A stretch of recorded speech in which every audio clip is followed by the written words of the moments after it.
Ой, прилужку, прилужку, при зеленом полі, незнакомом табуне конь гулял по волі.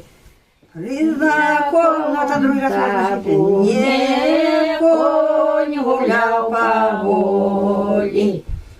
Ой, гуляй, гуляй, мой конь, покуль не поймаю, покуль не поймаю, як споймаю, зауздаю шелковою зою. Як поймаю, зауздаю шелковою зою.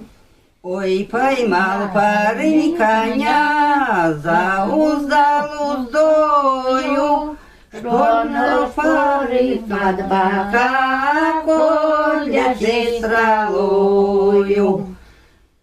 Ну, это другий раз надо. Ну, да, это другий раз повторяю. А тоді надо ти. Ой, ляти. Ляти мой, ой, ляти мой конь. Ляти, не Марися, роднила и воротами конь остановися.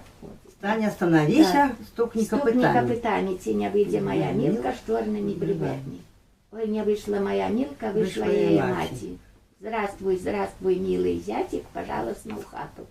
Я у хату не пойду, пойду в святlicу, разбуду там в сладким сне красную девицу.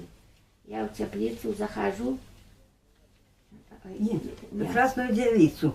Девица устала, сон свой рассказала. Ну, Правой ручкой обняла и поцеловала. Ну, это уже конец. Ну, Да, у нас да, тут конец. на конце тропа не так нет. Ну, может, я не так что Нет, ты Ну, правильно. ну. Да.